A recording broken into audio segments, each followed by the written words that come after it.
Hoxe é 25 de novembro.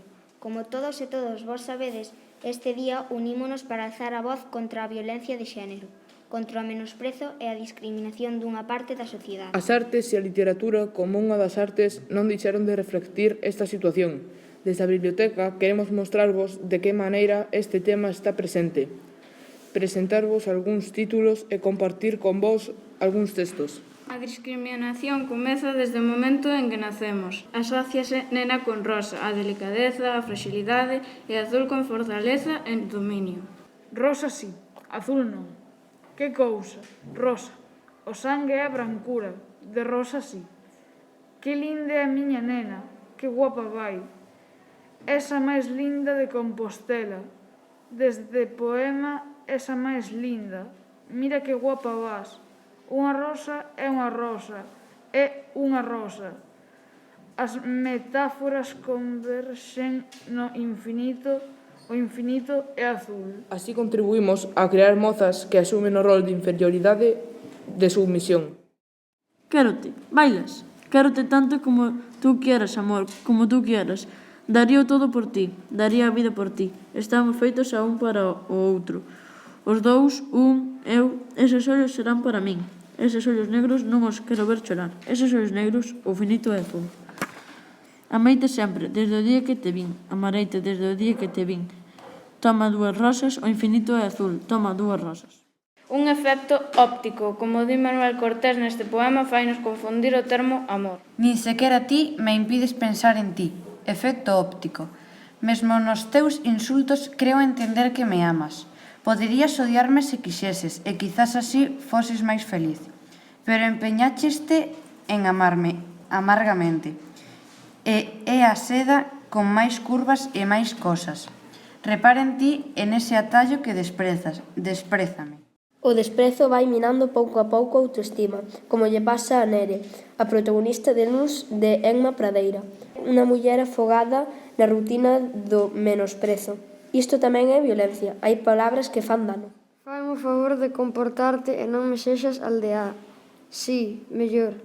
Vai facer algo de sentido.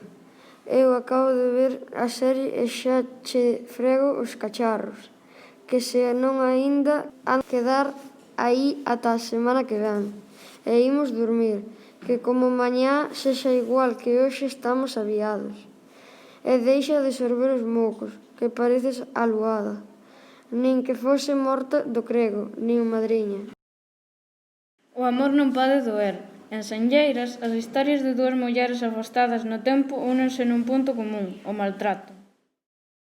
Non estás soa. Iso é o que queren eles que penses. E de madrugada e tes a maleta feita. Todo recollido. Acendes o ordenador e escribes a Navia. Non queres que chegue aínda. Queres poder falar con ela e contarlle todo cando volvas a ser ti mesmo. Mellor que non saiba a onde vas. Non é xusto.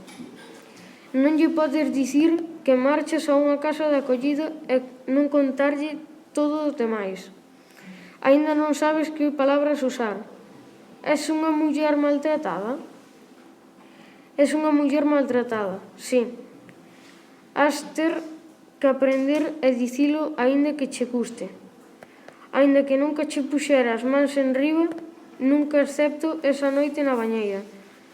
Tocas os brazos de xeito inconsciente, doen, pero máis doen as cicatrices de dentro, as que non se ven.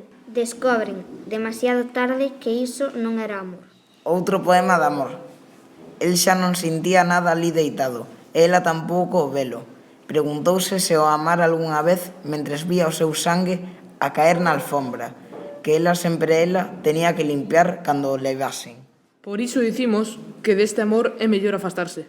Dejé de escuchar a la gente que siempre había estado a mi lado y me alejé.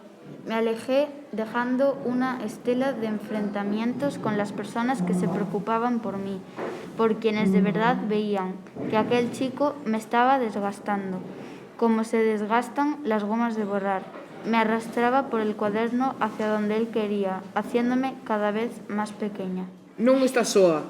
Iso é o que queren eles que penses. Recorda a protagonista de Senlleiras. Muller vítima da violencia. Tamén queremos mostrarvos o exemplo de mulleres que labran a diario un camiño duro para existir en igualdade, para deixarnos a vos e a nós, as mulleres que estamos aquí, un camiño máis fácil. Son as valerosas, as pioneiras, las nietas de las brujas que no pudisteis quemar, as irmás Touza, que desafiaron as redes nazis e escribiron unha memoria de silencio, ou as Persépolis, que desafían a violencia nunha loita pola supervivencia diaria. Todas elas, e moitas máis, e as que están por vir.